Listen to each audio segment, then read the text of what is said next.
This is section 10, lecture 3. In this section, we're going to be talking about interest groups and social movements and their influences in U.S. foreign policy. Before we begin to discuss interest groups in U.S. foreign policy a bit more in depth, we need to look at a few terms or ideas to get us started. When we talk about interest groups, this could mean any variety of things and any variety of groups that are trying to influence our policymakers.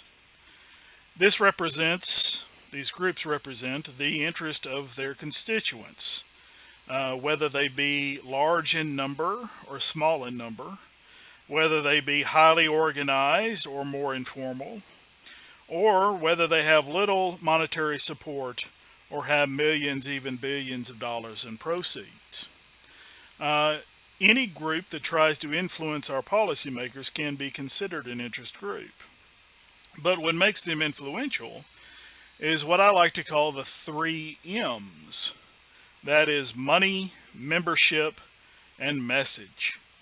And so if our policymakers, if our elected officials are going to be influenced by them, typically those with the larger bank accounts, those with a larger number of members, and those with a message that aligns with leaders' ideologies are going to be more influential.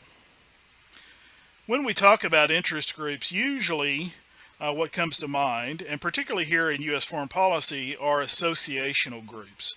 And these are more formalized organizations.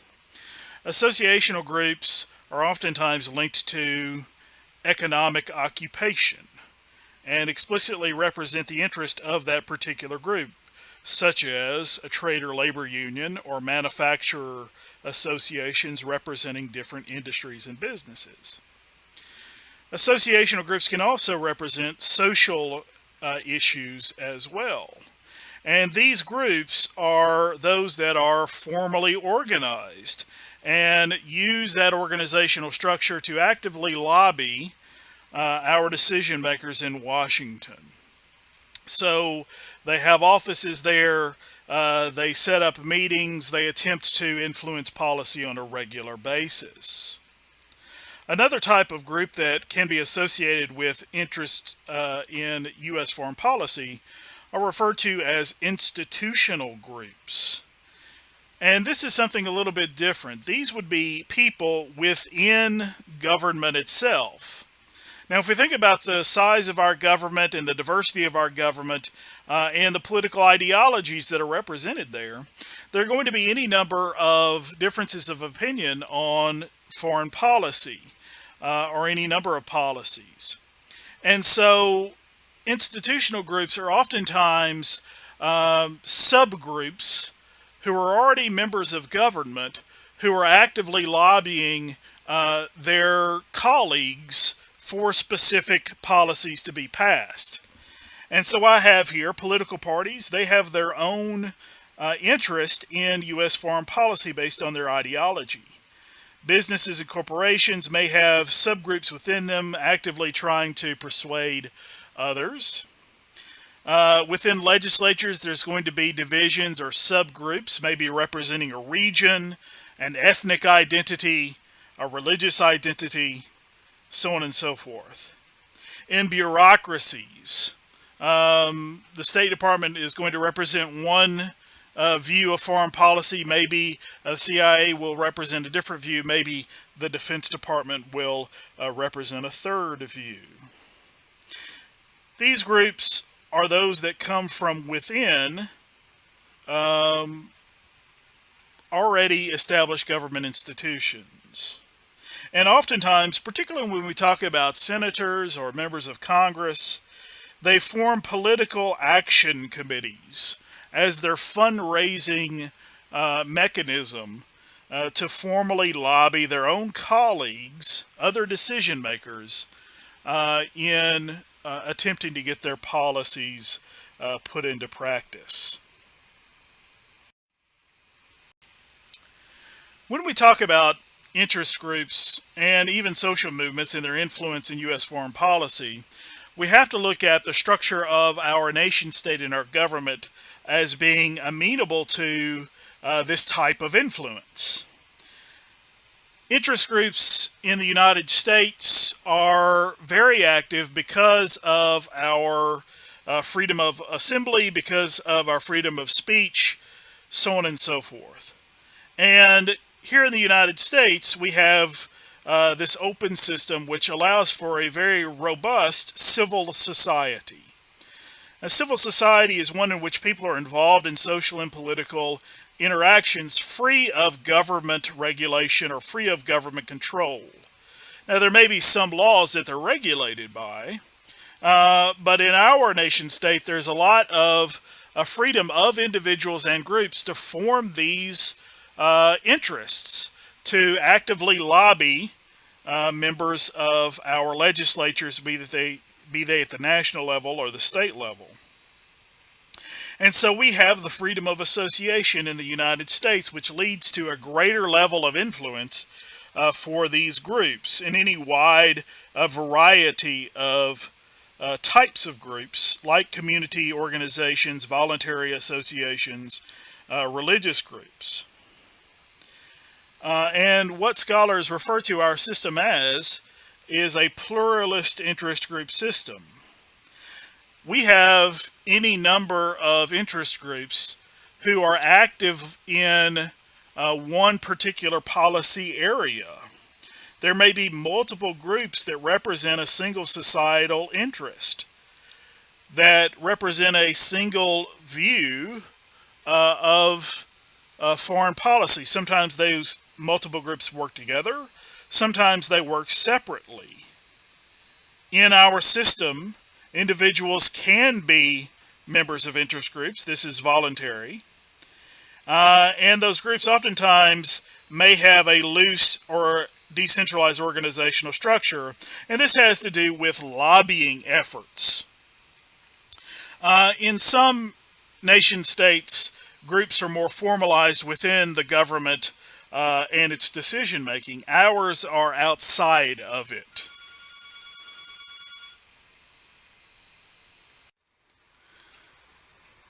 When it comes to lobbying, there's a separation between these groups and our government. And the act of lobbying is competitive and from without or outside our government structure. When it comes to the influence of these groups, their influence is greater because we have this open system. And one of the reasons that their influence is greater is because we have a fragmented government structure that allows for access at different levels. You can have lobbying at the federal, state, or local level. You can have lobbying to bureaucracies. And at the federal level, you can have lobbying to different branches of government. You could lobby the House of Representatives, lobby the Senate, lobby different sort of state representatives in those institutions, even lobbying the President and the White House. And so this allows the private groups to access government at any number of levels due to our open society and our structure of government. As I said earlier, the influence of these groups is greater because we have this open civil society, and this means that we have a lot of non-governmental organizations that can join together, oftentimes, and help influence government policies and agencies because they may overlap in their basic consensus.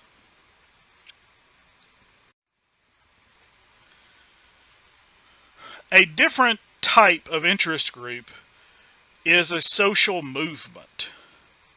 And a social movement is a large group of citizens that are interested in a particular issue and seek to change government policies, but don't necessarily always fall under the formalization and lobbying efforts of interest groups. Social movements would be categories of larger members, where you have not just specific groups, but also public opinion on your side in the movement. And so the author of your textbook has here that there are two broad categories or goals: change or reforming bad policies and creating good policies.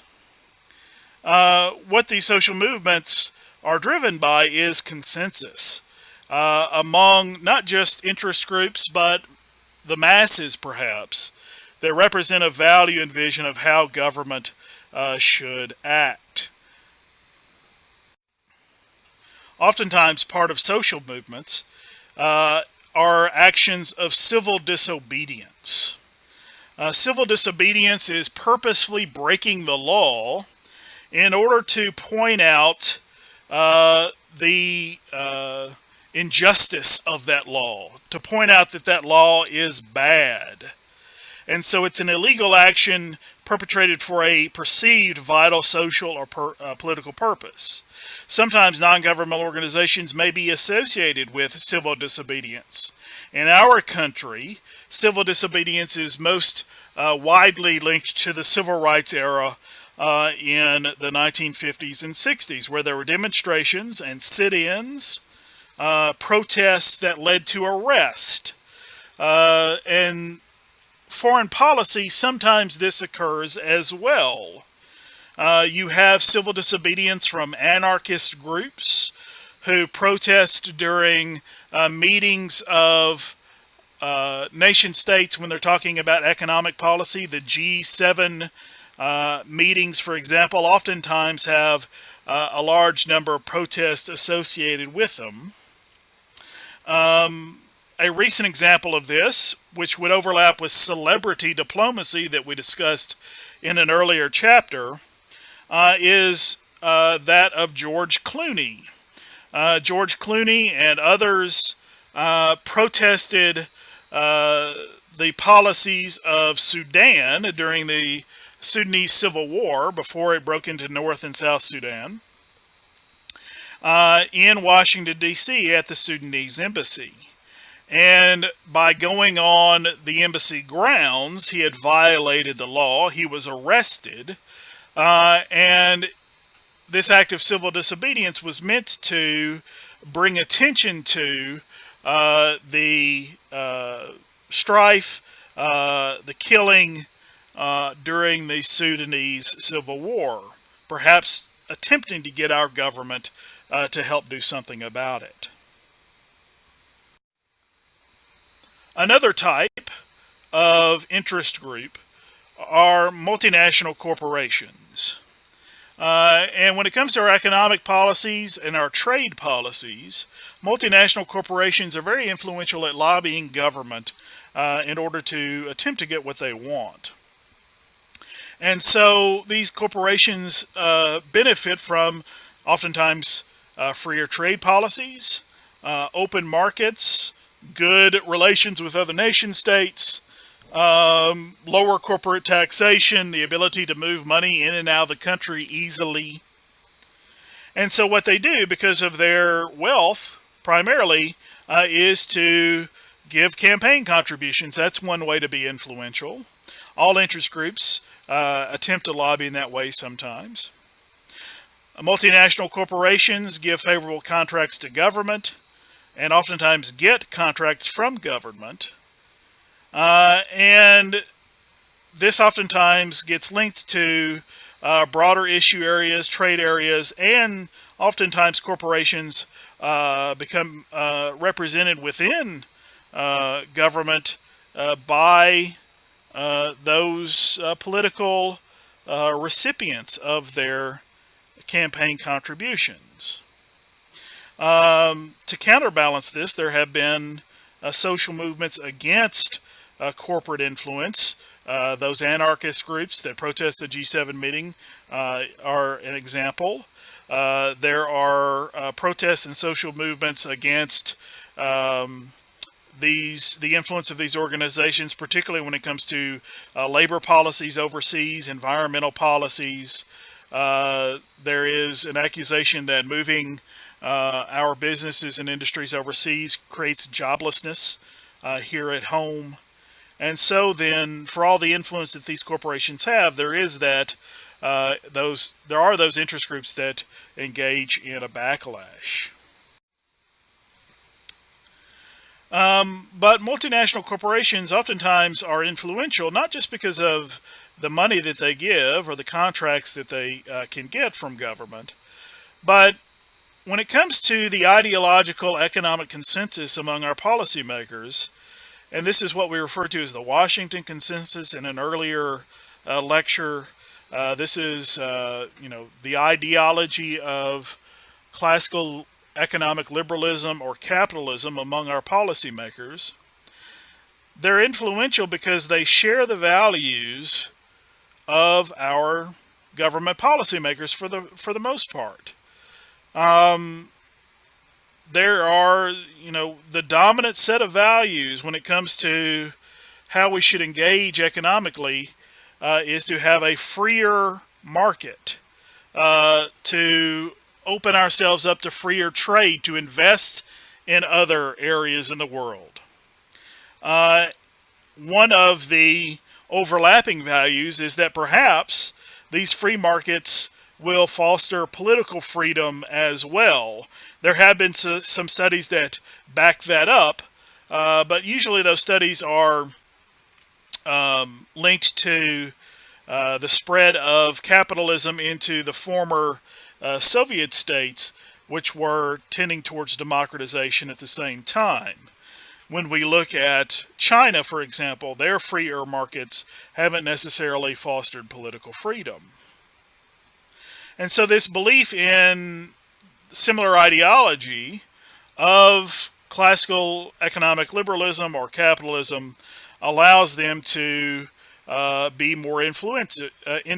They share the same interests with these corporations. Another interesting set of studies has to do with allowing for freer trade or more trade within the world based on an idea called the economic peace. And this is the idea that economic and political freedom may result from peaceful relations, that the more tied we are economically to the rest of the world, or at least to major nation states in the world, the less likely that we will be to engage in a war or conflict with them. Here I have some examples of interest groups and social movements. Social movements in a larger sense would have been seen in anti-war movements. I have here as an example the Vietnam era. That was influential in our foreign policy there. More recently, we have the Occupy Wall Street movements and the Tea Party movements who have influences or attempt to have influences on foreign policy. The Occupy movement wants less influence from corporate lobbyists. They wanted to withdraw from Iraq and Afghanistan to end our dependence on foreign oil. The Tea Party movement wanted military strength exercise, the rebuilding of our military, reinvestment in that. They want to restrict immigration and reform our trade policies with China. Environmental organizations are very active in attempting to lobby our foreign policy.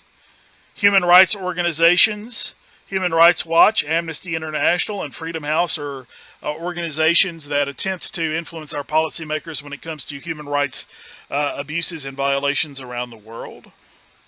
There are representations from religious groups, ethnic groups, or country-specific groups as well. One example of a religious group is the American-Israeli Public Affairs Committee, which seeks to support the State of Israel, tied to the Jewish faith here in the United States. We could also say that this is representative of a country-specific group, too, as well as an ethnic group. But there are other ethnic organizations and ties to specific nation states around the world that attempt to lobby our policies towards those countries. One large example of a very active interest group in U.S. foreign policy is the military-industrial complex. And this is our defense and security policy and the multinational corporations that are tied to it. When it comes to their influence, it's quite great. And this is something that I talked about a bit with the congressional chapter when we talked about spending. But companies are able to lobby governments for contracts. And of course, politicians who don't want to be seen as weak on national security are going to support them. But they're also going to support them because the jobs that these companies create are within a congressman's particular district or within a senator's state. And so the way that they're influential is job trading between workers for companies and the Pentagon. They spend a lot on research and development. They develop these weapon systems for our national security. And so politicians who want to show that they're strong on national security are going to be supportive of that. Members of Congress and even committees will grant them contracts. And oftentimes, as I said, they'll be more favorable if those jobs are going to their congressional districts. And so there's any numbers of ways that the military-industrial complex is very influential in driving our defense spending and in thus driving that element of our foreign policy. Historically, labor unions have been influential or attempted to be influential as an interest group, counterbalancing multinational corporations when it comes to trade policy. And so economic policy is a large part of U.S. foreign policy, as we discussed in earlier chapters. And any number of groups or sectors of the economy, agricultural sector, manufacturing sector, or labor, are going to be strongly affected by our trade relations. And so then these groups, agricultural groups, labor groups, attempt to have a strong presence in U.S. foreign policy because they are concerned about having favorable trade relations. They're concerned about not losing out to the market share of others, not being undercut by the cheap employment of other nation states. That would be tied to losing jobs here in the United States.